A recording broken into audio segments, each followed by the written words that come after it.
Hello बच्चों, स्वागत है आपका अपना चैनल टॉपर्स अप 2.0 में। अगर आपका भी बोर्ड एग्जाम है और अपने तैयारी को जांच करना चाहते हैं कि आपकी तैयारी कितनी हो चुकी है और कितनी आपकी तैयारी अभी बाकी है, तो आपको यह टेस्ट आपको बहुत ही ज़्यादा सहयोग करेगा, हेल्प करेगा आपकी तैयारी को जांच करने में कि आपकी तैयारी कितनी हो चुकी है। तो आज आपके लिए जो है टेस्ट आपको किस तरह से सहयोग करेगा, या टेस्ट आपको इस तरह से सहयोग करेगा, या जो टेस्ट है आपके लिए मिक्स टेस्ट है, और मिक्स टेस्ट से आपको इतना पता चल जाएगी कि आपकी तैयारी कितनी हो चुकी है और कितनी आपकी बाकी है, क्योंकि अभी आपके बोर्ड एग्जाम में बहुत ही कम समय बचा हुआ है। और यह जो टेस्ट है मिक्स टेस्ट है, यह 30 क्वेश्चन का टोटल मिक्स टेस्ट बनाया गया है और 30 क्वेश्चन से आपको पता चल जाएगी कि आपकी तैयारी कितनी हो चुकी है। ठीक है, तो चलिए हम लोग वीडियो को स्टार्ट करते हैं। अगर वीडियो आपको सही लगता है, अगर आपको समझ में आता है, तो आप लोग चैनल को सब्सक्राइब करिएगा। चलिए यहाँ से पहला क्वेश्चन बोलता है। पहला क्वेश्चन आपका है कि हिंद चीन में पहुँचने वाले प्रथम व्यापारी कौन थे। बताइएगा कि आप क्या करिएगा, आप क्वेश्चन वीडियो को स्टॉप कर दीजिएगा। स्टॉप करके आप बताइएगा अपने कमेंट बॉक्स में कि आपका यह कौन सा होगा। ठीक है, तो हिंद चीन में पहुंचने वाले प्रथम जो व्यापारी थे, वो प्रथम व्यापारी कौन थे? पुर्तगाली थे। अगर आपसे यहाँ से अब 2-3 क्वेश्चन और मैं आपको बताते हुए चलूँ कि भारत में प्रथम व्यापारी कौन थे। भारत की अगर बात किया जाए कि भारत में पहुंचने वाले प्रथम व्यापारी कौन थे, तो बाबू यहाँ से ध्यान रखिएगा, मोस्ट इंपॉर्टेंट क्वेश्चन है, यहाँ से ये सब क्वेश्चन आती है। तो आपको प्रथम व्यापारी जो था वो कौन था? पुर्तगाली ही था। भारत में प्रथम बार कौन व्यापारी, कहाँ के लोग आए थे? पुर्तगाली आए थे। और कब आए थे? तो 1498 में आए थे। कब आए थे बाबू? तो 1498 में आए थे। ध्यान रहे, ठीक है, कब आए थे? 1498 में आए थे।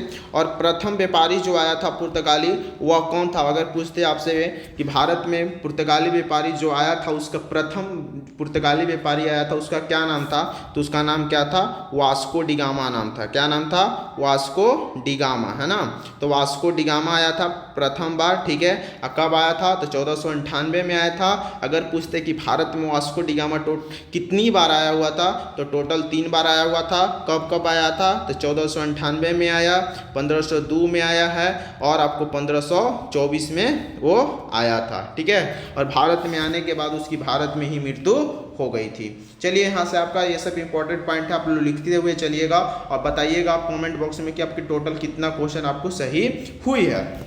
चलिए सेकंड नंबर क्वेश्चन बोलता है, देश के बांधों को किसने भारत का मंदिर कहा है?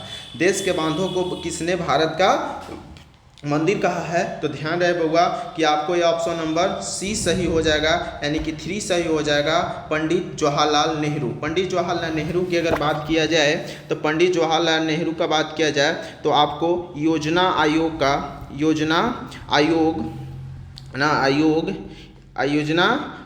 बात किया जाए, योजना आयोग का, ठीक है, योजना आयोग का बात किया जाए तो योजना आयोग का प्रथम अध्यक्ष कौन थे? तो जवाहरलाल नेहरू, यानी कि पंडित नेहरू थे।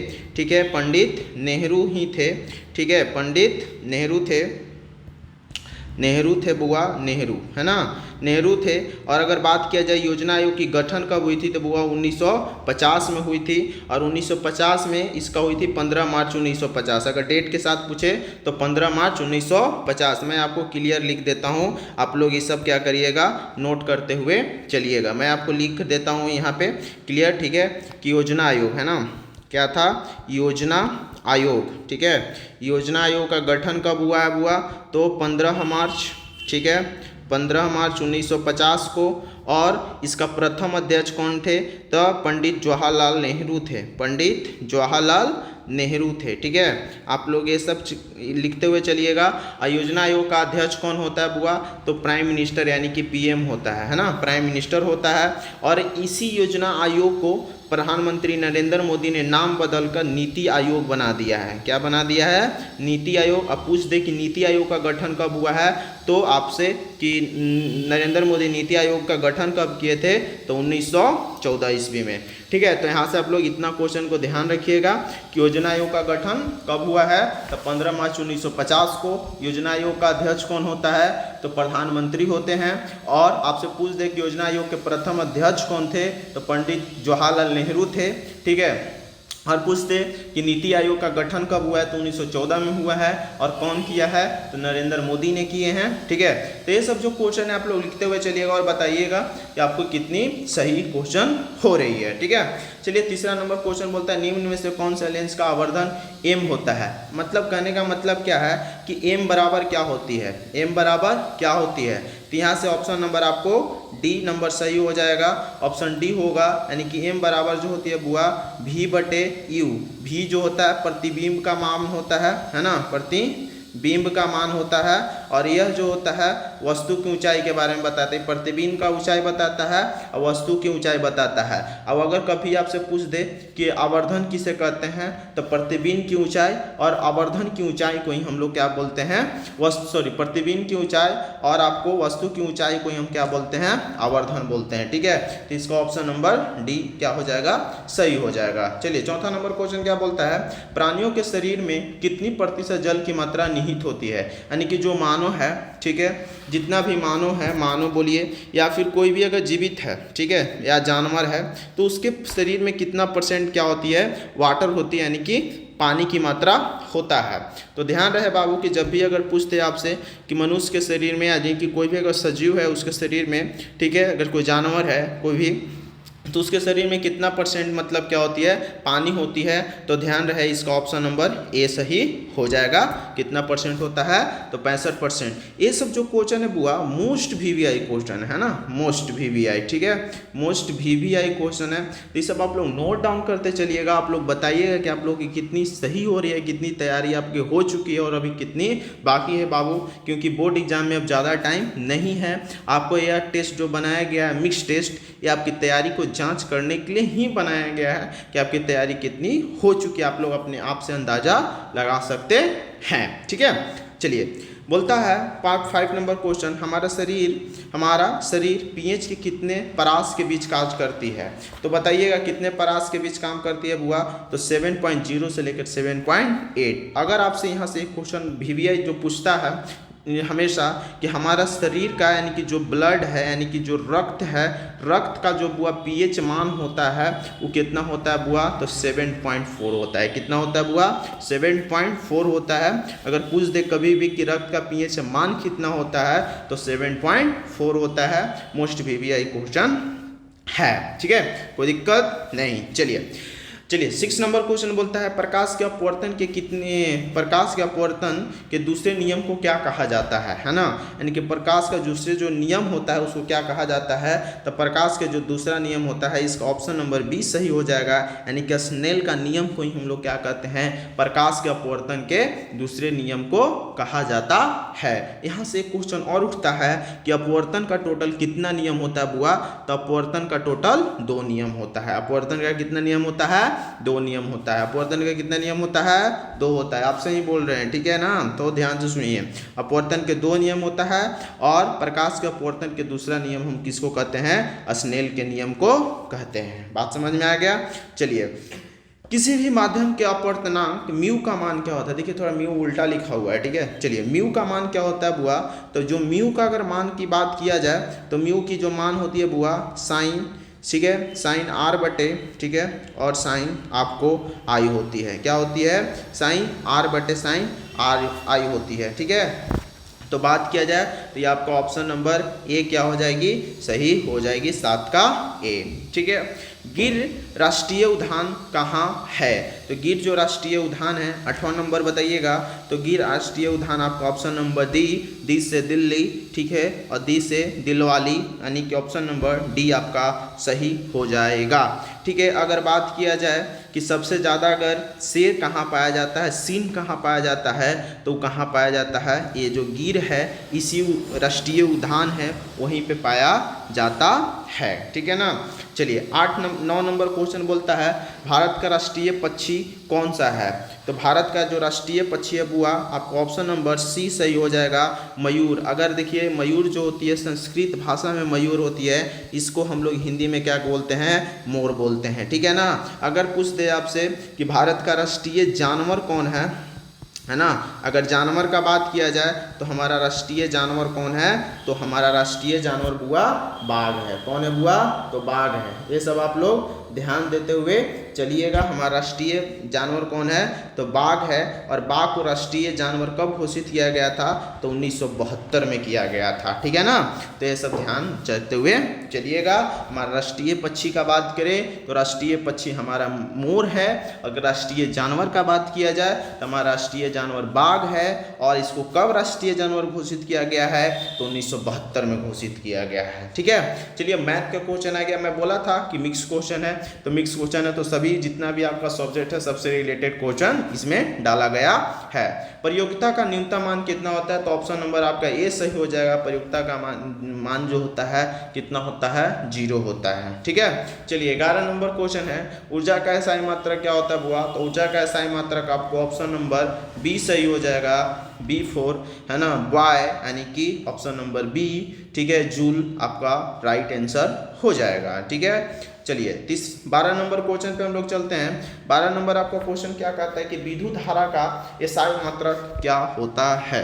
तो बुआ देखिएगा, विद्युत धारा का जो SI मात्रक होता है यानी कि इलेक्ट्रिक करंट जो होता है उसका SI मात्रक की बात की जाए तो SI मात्रक उसका क्या होता है? एम्पियर होता है। देखिए आपसे एक रिक्वेस्ट है आपसे, ठीक है, कि आप लोग चैनल को प्लीज़ सब्सक्राइब करिएगा, ठीक है। आपके अभी सपोर्ट की मुझे बहुत ही ज़्यादा नीड है, ठीक है। तो आप लोग चैनल को सब्सक्राइब करके कमेंट में ये चीज़ ज़रूर बताइएगा कि आपकी टोटल क्वेश्चन कितनी सही हुई है, ठीक है। चलिए विद्युत धारा की SI मात्रक क्या होती है बाबू? तो एम्पियर होता है। देखिए ये सब जो क्वेश्चन है बाबू आपको 14 नंबर 11 नंबर 12 नंबर ये सब हुआ जो है VBI क्वेश्चन है। जितना भी मैं अभी क्वेश्चन ले आया हूँ, ठीक है, ये सब प्रीवियस ईयर क्वेश्चन है। बात किया जाए तो ये सब प्रीवियस क्वेश्चन है, पूछा हुआ क्वेश्चन है, ठीक है। यहाँ से आपकी तैयारी की जाँच करने के लिए वेस्ट क्वेश्चन, इससे वेस्ट क्वेश्चन नहीं हो सकता है, ठीक है। चलिए 13 नंबर क्वेश्चन की बात की जाए, ठीक है। और आप लोग बताइए कि तैयारी आपकी कैसे चल रही है, कौन सा सब्जेक्ट आपका वीक है, कौन सा चैप्टर वीक है, कौन सा सब्जेक्ट कौन सा चैप्टर वीक है, तो मैं उस पर आपको समझाने का ट्राई करूँगा 100%, ठीक है। तो लार में निम्न में से कौन सा एंजाइम पाया जाता है? यानी कि हमारे जो मुंह में जो लार होती है, ठीक है, तो उसमें कौन सा एंजाइम क्या की जाती है? पाई जाती है। तो आपको ये बताना है कि जो लार की बात कर रही है तो इसमें कौन सा एंजाइम पाई जाती है? तो टाइलिन नाम की जो एंजाइम होती है, यानी कि ऑप्शन नंबर C4 चेन्नई आपकी राइट आंसर हो जाएगा, ठीक है। तो जो टाइलिन होती है हमारे लार में क्या की जाती है? एंजाइम पाई जाती है, ठीक है। चलिए 15 नंबर क्वेश्चन देखिएगा बाबू। 15 नंबर बोलता है भोजन का सबसे अंत में अवशोषण कहाँ होता है? यानी कहने का मतलब इसका ये है कि जो भोजन का अंत में जो पाचन होती है वो कहाँ पे होती है? तो इसका भी ऑप्शन नंबर C यानी कि C4 चेन्नई आपकी क्वेश्चन नंबर बड़ी आंत क्या हो जाएगा? सही हो जाएगा, ठीक है। चलिए 15 नंबर क्वेश्चन देखिएगा। 15 नंबर क्वेश्चन आपको बोलता है कि प्रकाश संश्लेषण की क्रिया में उत्पन्न होता है क्या? प्रोटीन है ना, कार्ब्रोज, विटामिन, वसा। तो ये आपका 15 नंबर का ऑप्शन नंबर B4 वाई यानी कि कार्ब्रोज जो है आपको, ठीक है, आपको ये क्वेश्चन का सही आंसर हो जाएगा, ठीक है। चलिए भारतीय रिजर्व बैंक की स्थापना कब हुई थी? यानी कि बात किया जाए RBI का, RBI की स्थापना कब हुआ है? तो 1935 में हुआ है। यहाँ से क्वेश्चन और पूछता है कि बैंकों का बैंक हम लोग किसको कहते हैं? तो RBI को कहते हैं। किसको कहते हैं? RBI को। तो 16 नंबर का आपका क्वेश्चन नंबर B4 वाई आपको सही हो जाएगा, ठीक है। चलिए 17 नंबर क्वेश्चन है। 17 नंबर क्वेश्चन कहता है बाबू कि कागज का आविष्कार किस देश में हुआ था? तो कागज का जो आविष्कार हुआ था बाबू, जो, ठीक है, तो कागज के आविष्कार आप कहाँ पे हुआ था? तो चीन में हुआ था। कहाँ पे हुआ था? चीन में हुआ था, ठीक है। समझ में आ गया? चलिए कोई दिक्कत नहीं, ठीक है ना। तो आपका ए हो जाएगा, ऑप्शन नंबर ए इसका हो जाएगा, A फॉर एप्पल आपका राइट आंसर हो जाएगा, ठीक है। 18 नंबर क्वेश्चन देखिएगा बाबू। 18 नंबर बोलता है कार्ल मार्क्स का जन्म कहाँ हुआ था? आप लोग बताइएगा, ठीक है। आप लोगों की कितनी सही हो रही है आप लोग बताइए, ठीक है ना। कमेंट में बताइएगा आप लोग कितनी सही हुई है, ठीक है। ईमानदारी पूर्वक से, कोई चीटिंग वुटिंग मत करिएगा, ठीक है। अपने दिल से बताइएगा, ठीक है, कितना आपका सही हुआ है सही में, ठीक है। तो कार्ल मार्क्स का जन्म कहाँ हुआ था? तो कहाँ हुआ था कार्ल मार्क्स का जन्म? तो बाबू जर्मनी में हुआ था। इसका भी A फॉर एप्पल क्या हो जाएगा? सही हो जाएगा, ऑप्शन नंबर A यानी कि जर्मनी, ठीक है। चलिए बिहार पूछता है कि बिहार में सर्वाधिक, है ना, सर्वाधिक आबादी किस जिला में, यानी कि सबसे ज़्यादा जो पॉपुलेशन है है ना। सर्वाधिक आबादी का बात करने का मतलब क्या है, आबादी के बात करने का मतलब क्या है कि इसका पॉपुलेशन सबसे ज़्यादा कहाँ है, तो आपको option number C for China आपका क्या हो जाएगा, ठीक हो जाएगा। ठीक है, राइट आंसर होगा। ठीक है ना, तो ध्यान रहे। चलिए 20 नंबर क्वेश्चन आपको बोलता है कि आर्थिक विकास का तीसरा क्षेत्र किसको कहा जाता है।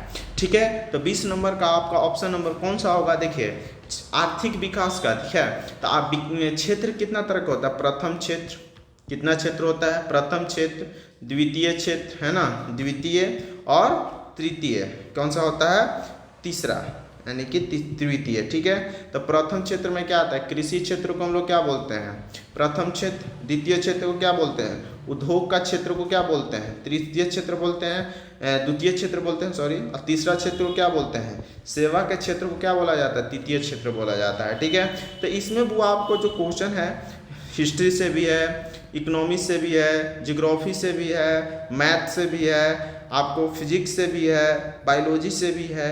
तो आपका जो इसमें क्वेश्चन है आपको सब रिलेट करके क्वेश्चन डाला गया है। ठीक है, आपकी तैयारी को जांच करने के लिए इससे बढ़िया और क्वेश्चन नहीं हो सकती है, क्योंकि यह जो है आपको प्रीवियस ईयर भी क्वेश्चन है। आप यहाँ से पता लगा सकते हैं कि आपका टोटल आपका तैयारी कैसी हुई है और कितनी आपकी तैयारी में अभी आप कितनी जोर देने की जरूरत है। ठीक है, चलिए नेक्स्ट क्वेश्चन बताइएगा कि आपको